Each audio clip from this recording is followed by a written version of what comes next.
तर मित्रांनो नमस्कार, सर्वांना नवीन व्हिडिओमध्ये सर्वांचे सहर्ष स्वागत आहे। आज मी श्री महागणपती रांजणगाव या ठिकाणी गणपतीचे दर्शन करण्यासाठी आलेलो आहे। हे गणपती मंदिर अष्टविनायकापैकी एक आहे। चतुर्थ स्थानी असलेलं हे गणपती मंदिर पुणे ते नगर मार्गावर असून पुण्यावरून या मंदिराचे अंतर जवळपास 60 किलोमीटर आहे।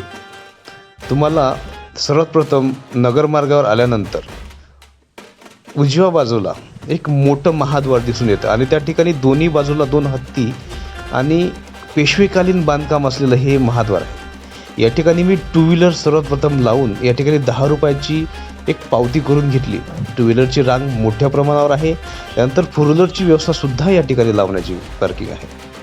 चप्पल स्टँडसाठी तुम्हाला 2 रुपयामध्ये एक नग, म्हणजे तुम्हाला 2 रुपये द्यावं लागणार, त्यासाठी तुम्हाला इथं चप्पल ठेवता येणार। इथून पुढे जाऊन मला सर्वात प्रथम गणपतीच्या मंदिराकडे मी निघालो। या ठिकाणी फुलांचे हार आणि इतर दुकानं, प्रसाद वगैरेची दुकानं आपल्याला दिसायला मिळतात। असंख्य भाविक या ठिकाणी गर्दी करतात।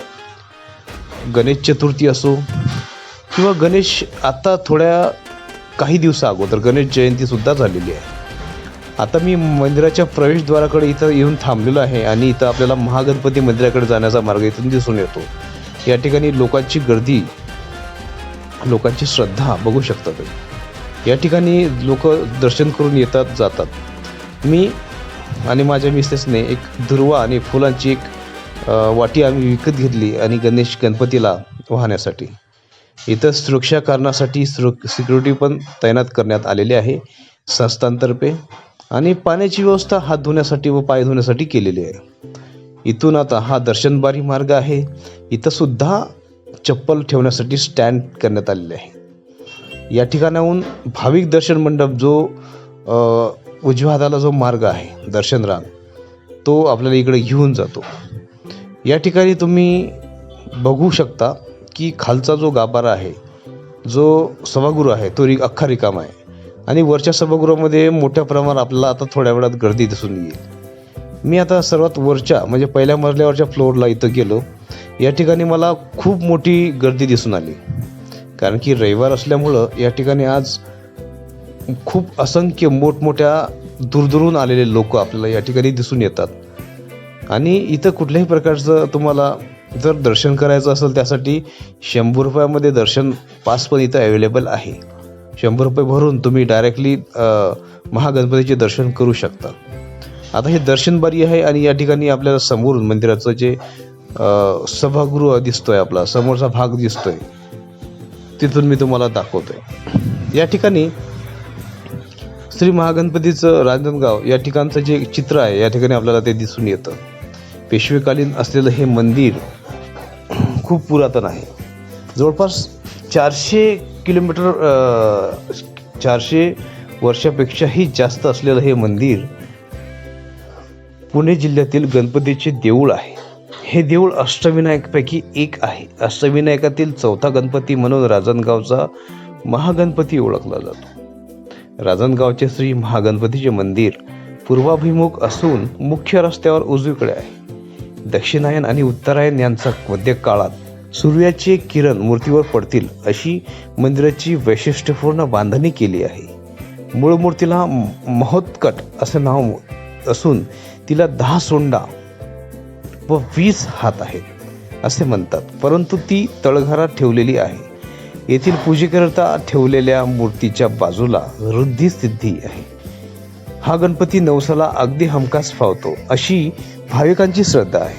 पूर्वाभिमुख असलेले हे मंदिर तसे अगदी साधेसुधेच होते, परंतु बदलासह आता मंदिरात अद्ययावत सोयीसुविधा करण्यात आल्या आहेत। मंदिराच्या आसपासच्या सर्व परिसरांचे नव्याने सुशोभीकरण करण्यात आले आहे।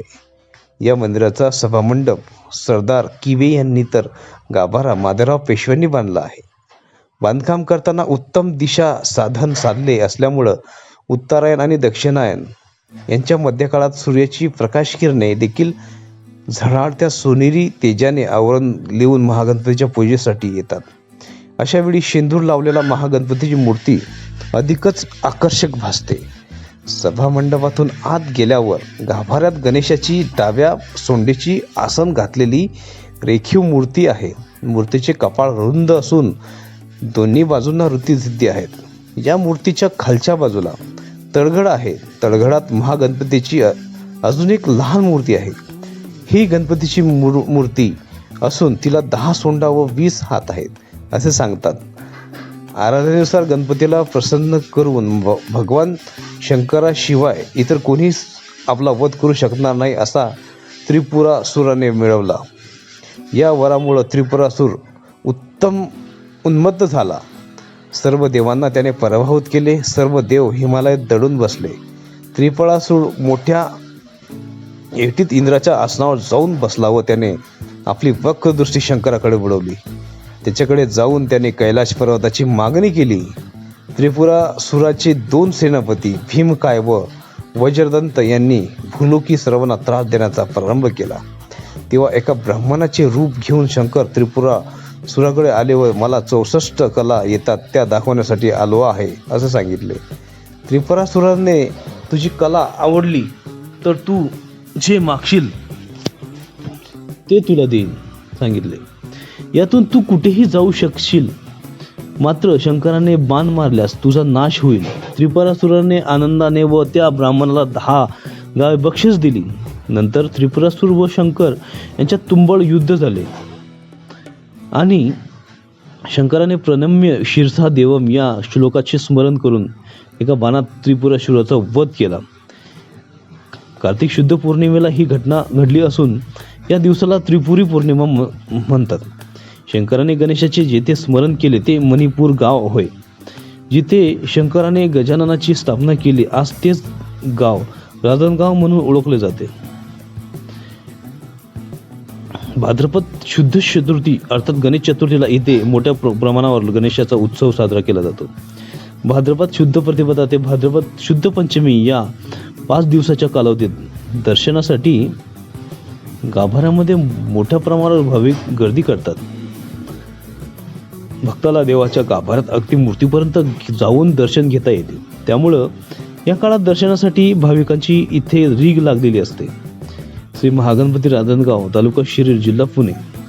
पुणे नगर महामार्गावर पुणे वाघोली शिखरापूर मार्गे रांजणगाव हे गाव श्री क्षेत्र शिरूरच्या अलीकडे 21 किलोमीटर व पुण्याहून 50 किलोमीटरचं अंतर आहे. शिरूर आणि पुण्याहून रांजणगावला जाण्यासाठी एसटीची सोय आहे.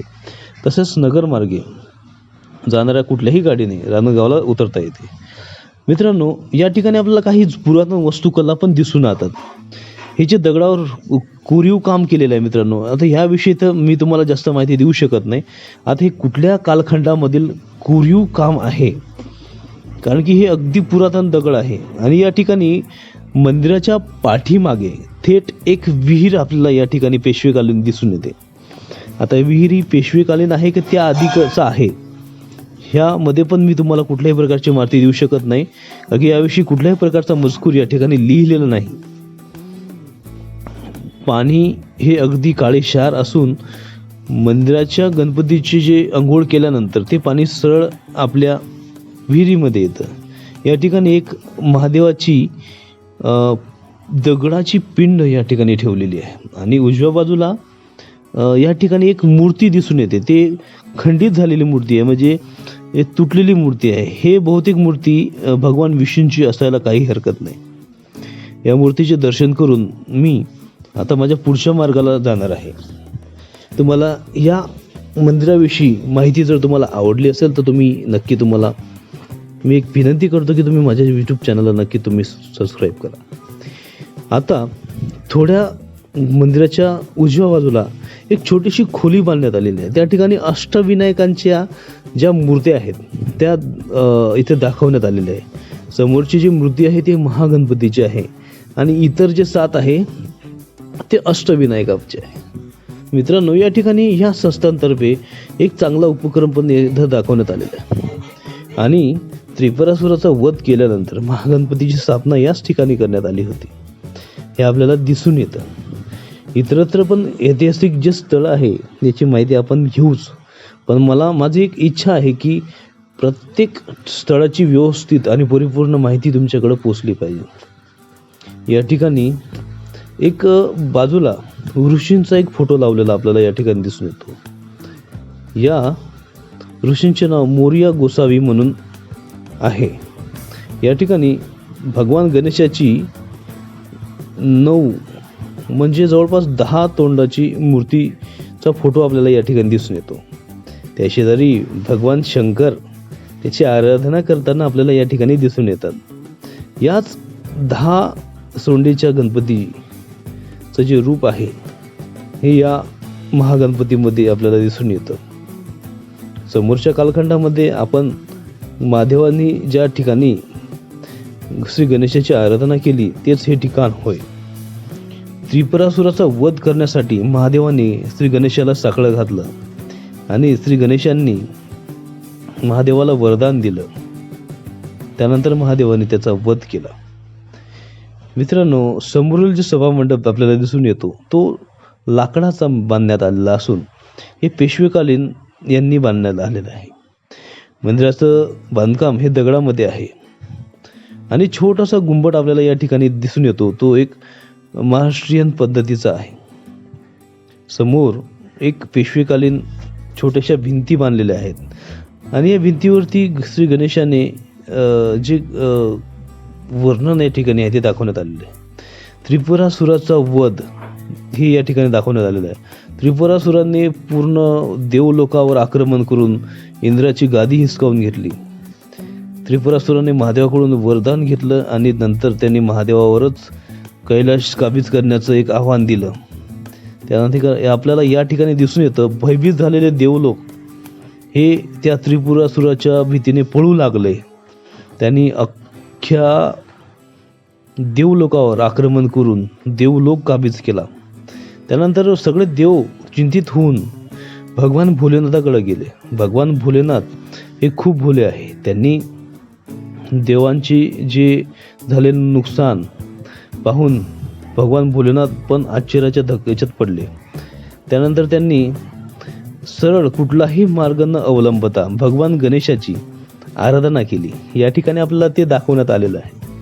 ह्याच ते ठिकाण जे महागणपतीचं जे मंदिर या ठिकाणी आज बांधण्यात आलेलं आहे, याच ठिकाणी भगवान महादेवांनी त्या त्रिपुरासुराचा वध करण्यात आला आणि त्या ठिकाणी 10 वक्र सोंड असलेले गणपती प्रकट झाले.